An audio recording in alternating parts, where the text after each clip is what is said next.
Check your local area, make sure that you walk around your neighborhood, call for your pet, check your home, and then if you're sure that he's missing or she's missing, give the shelter a call.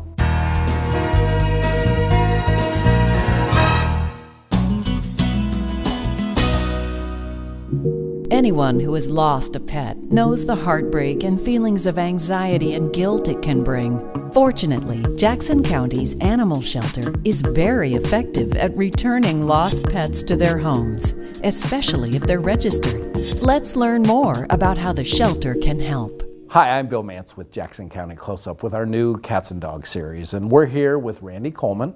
Randy is the shelter technician at Jackson County Animal Control to give us some advice on what to do when you lose a pet.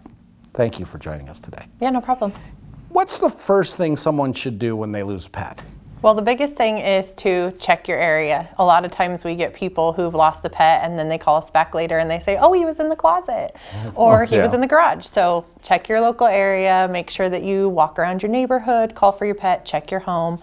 And then if you're sure that he's missing or she's missing, give the shelter a call. We should always be the first people to know that you're missing your pet because they may have already walked through the door and we can match you up really quick.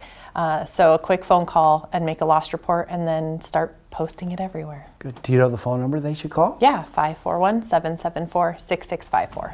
So tell us about microchipping and some of the best practices, I guess. Tell us how effective they are and how helpful they are to you and to the folks at the animal shelter. So the biggest bonus about having a microchip in your pet is that you can prove ownership and no one can take that away.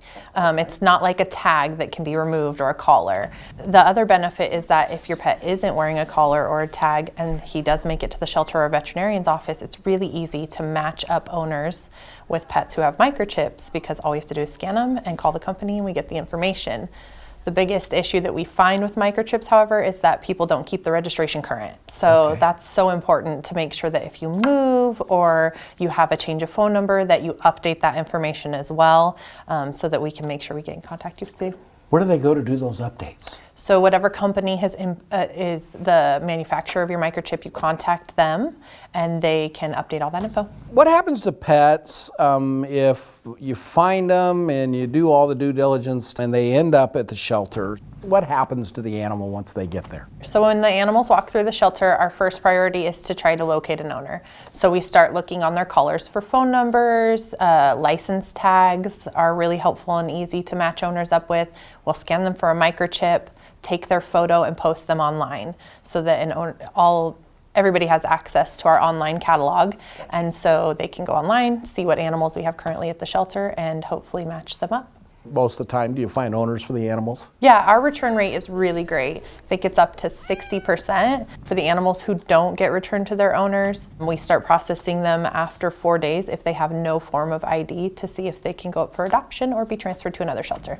What are some of the things that you would recommend to folks to make sure that their animals don't end up at the animal shelter? The very first thing is having ID on your pet that has your phone number on it, because people don't have microchip scanners in their pocket and they don't have our system to look up licensing. So if you have an ID tag with your name and your phone number, or you can even just write it on their collar with a Sharpie, and that can get your animal back to you within the hour. And then if they do end up coming to the shelter, the best thing that people can do is have their pet license, because pets with licenses get a free ride home.